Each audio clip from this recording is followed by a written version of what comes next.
Good morning, नमस्कार। जी news देख रहे हैं आप। सुबह के बज चुके हैं 7। मैं निधि चतुर्वेदी आपके साथ। और कर्नाटक में ओमिक्रॉन के 2 केसेस मिलने के बाद हड़कंप मच गया है। आज राज्य के सीएम हाई लेवल मीटिंग करने जा रहे हैं। बसवराज बोम्मई आज हाई लेवल मीटिंग करने वाले हैं। उन्होंने साफ कहा कि जल्द ही नए एसओपी का ऐलान कर दिया जाएगा। बसवराज बोम्मई ने कल केंद्रीय स्वास्थ्य मंत्री मनसुख मांडविया से मुलाकात की। इस पूरे केस में बात की। इस दौरान ओमिक्रॉन के अलावा स्वास्थ्य कर्मियों को टीके की बूस्टर डोज देने पर विस्तार के साथ बात हुई है। तो जल्द ही नए एसओपी का ऐलान कर्नाटक द्वारा किया जाएगा।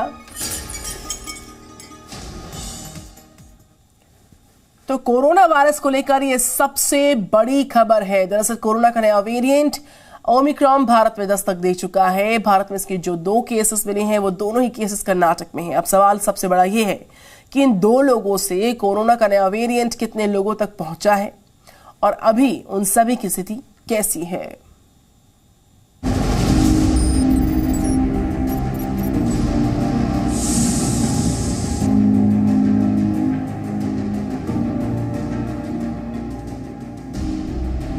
हिंदुस्तान की सरकार और आवाम को जिस बात का डर था, आखिर वो बात हो ही गई।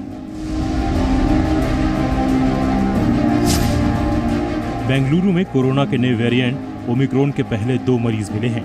स्वास्थ्य मंत्रालय ने इस बात की पुष्टि की तो हर कोई ये जानकर परेशान है।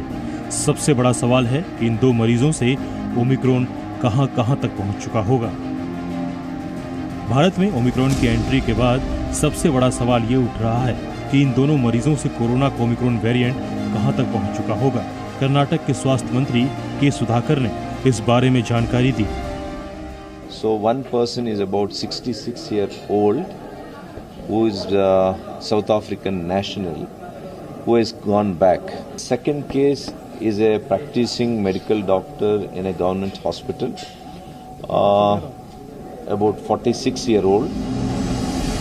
कर्नाटक में कोरोना के ओमिक्रॉन वेरिएंट का पहला मरीज 66 साल का दक्षिण अफ्रीका का व्यक्ति है। ये व्यक्ति 20 नवंबर को बेंगलुरु आया था और यहीं एयरपोर्ट पर इसका सैंपल लिया गया। सेल्फ आइसोलेशन में रखने के 3 दिनों बाद यानी 23 नवंबर को इसकी रिपोर्ट नेगेटिव आई। 27 नवंबर को ये व्यक्ति भारत से चला भी गया। इस व्यक्ति के 24 प्राइमरी कॉन्टैक्ट मिले जबकि 240 सेकेंडरी कॉन्टैक्ट की पहचान की गई है। फिलहाल सभी की रिपोर्ट नेगेटिव आई है। वहीं बेंगलुरु में मिले ओमिक्रॉन वेरिएंट के दूसरे मरीज 46 साल के एक डॉक्टर हैं। इनकी कोई ट्रैवल हिस्ट्री नहीं मिली है। इस मरीज के 13 प्राइमरी कॉन्टैक्ट मिले हैं।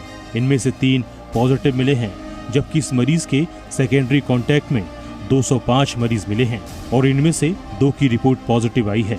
5 लोगों को वैक्सीन की दोनों डोज लग चुकी है। उनकी रिपोर्ट जीनोम सीक्वेंसिंग के लिए भेजा गया है। कर्नाटक के मुख्यमंत्री बसवराज बोम्मई आज इस मामले को लेकर उच्च स्तरीय बैठक करेंगे। कल उन्होंने केंद्रीय स्वास्थ्य मंत्री मनसुख मांडविया से भी बात की। Our duty is now to see that not only these 2 persons, otherwise also to track and trace such strains wherever it is found and their contacts. We are already doing the tracking and tracing of international travelers. तमाम कोशिशों के बीच इस वक्त भारत के सामने सबसे बड़ी चुनौती मरीजों को ट्रेस करने की है, क्योंकि टेस्टिंग और ट्रीटमेंट के हमारे यहाँ पूरे इंतजाम हैं। हम 2 बार इस अदृश्य शत्रु को हरा चुके हैं। उम्मीद ही नहीं, पूरा भरोसा है कि इस बार भी हम ही जीतेंगे। ब्यूरो रिपोर्ट, जी मीडिया। और अब बात करेंगे भारत में ओमिक्रॉन के एंट्री के बाद भारत की तैयारियां दरअसल कैसी हैं। देश में बैठकों का दौर तेज हो गया है। एयरपोर्ट पर पहले ही सख्तियां बढ़ा दी गई हैं और इस बीच स्वास्थ्य मंत्रालय ने कहा है कि लोगों को भयभीत होने की जरूरत बिल्कुल नहीं। मतलब ये है कि सजग रहिए, आप सावधान रहिए और सावधान रहते हुए हम इस वायरस पर जीत हासिल कर पाएंगे।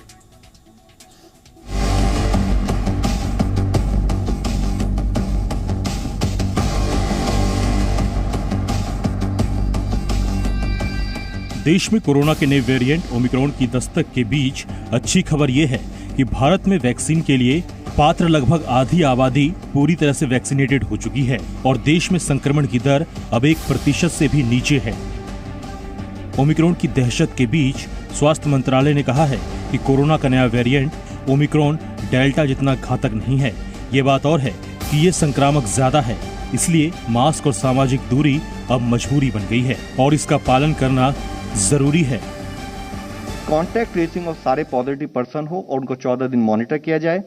उनके सबके sample as per norm genome sequencing के लिए भेजे जाएं। हमारे लिए जरूरी है कि हम कंटिन्यूड बेसिस पर देश की हेल्थ इंफ्रास्ट्रक्चर को अपग्रेड करते रहें। हमारा लॉजिस्टिक, चाहे वो पीपीईज हो, N95 मास्क हो, चाहे वे ड्रग्स हो, उन सबको कोऑर्डिनेट किया जाए।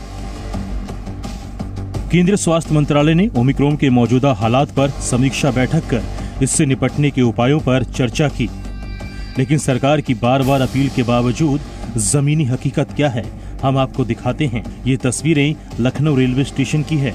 कोविड सैंपलिंग के लिए यहाँ 3 टीम लगाई गई है।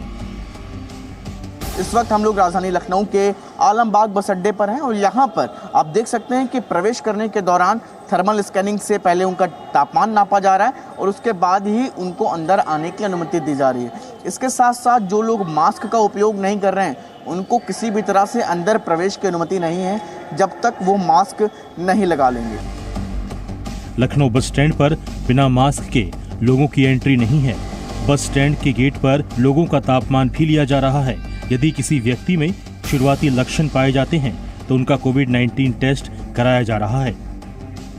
ओमिक्रॉन के असर को लेकर जानकारी और आंकड़े का अभाव ही है, जिसकी वजह से भ्रम की स्थिति बनी हुई है। हालांकि भारत सरकार ने एक बार फिर साफ किया है कि ओमिक्रॉन से बचने के लिए हमारे सामने फिर वही उपाय है जो पहले अपनाते आए हैं।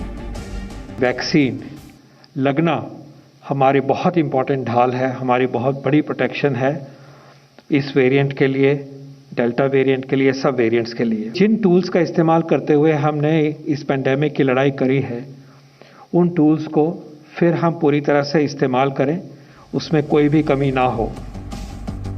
भारत जैसे देश में ओमिक्रॉन की आहट इसलिए भी खतरे की बात है क्योंकि भारत में लोग कोरोना को लेकर बेफिक्र होते दिख रहे हैं।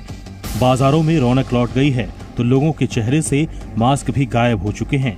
ऐसे में अगर ओमिक्रॉन क्वारंटीन वाली 4 दीवारी से बाहर निकल गया तो क्या होगा, ये सोचकर भी डर लगता है। ब्यूरो रिपोर्ट, जी मीडिया।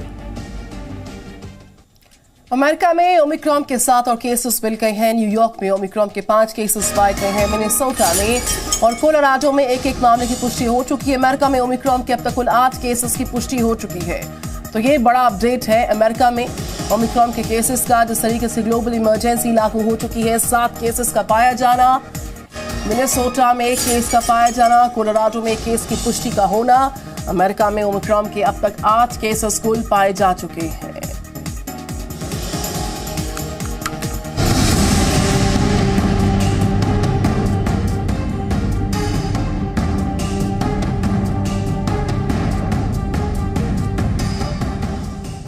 पहले कैलिफोर्निया, फिर मिनेसोटा और अब कोलोराडो। अमेरिका में कोरोना के नए वेरिएंट ओमिक्रॉन के 3 केस मिल चुके हैं। डर का आलम यह है कि अमेरिका ने सख्त नियम लागू करना शुरू कर दिया है। हालात का अंदाजा आप इसी बात से लगा सकते हैं कि अमेरिका के राष्ट्रपति जो बाइडेन ने नई ट्रैवल एडवाइजरी जारी की है। उन्होंने कहा है कि अमेरिका आने वालों के पास यात्रा से 1 दिन पहले की कोविड जांच नेगेटिव रिपोर्ट होनी चाहिए। यात्री ने चाहे कोरोना का टीका लिया हो या किसी भी देश का रहने वाला हो, उसे इस नियम का पालन करना ही होगा। नया नियम अमेरिका के नागरिकों के साथ साथ सभी विदेशियों पर भी लागू होता है। जो बाइडेन ने फैमिली वैक्सीनेशन क्लिनिक की शुरुआत की घोषणा की। इन सभी क्लिनिक में पूरे परिवार के वैक्सीनेशन की सुविधा होगी। इसके साथ ही वयस्कों के लिए बूस्टर और बच्चों के लिए भी वैक्सीन की सुविधा होगी। दुनिया भर के देश अफ्रीकन देशों से आवाजाही बंद करने लगे हैं, अपनी सरहदें सील करने लगे हैं। विश्व स्वास्थ्य संगठन को कहना पड़ा है कि ट्रैवल बैन से ओमिक्रॉन का संक्रमण रोक पाना संभव नहीं। तब जाकर कुछ देशों ने सावधानी के उपाय बढ़ाए।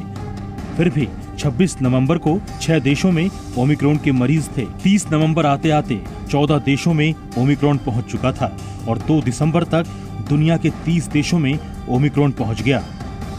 ये डर इसलिए और भी ज्यादा है क्योंकि इस नए वेरिएंट के असर के बारे में अभी तक कुछ ज्यादा जानकारी नहीं मिल पा रही है।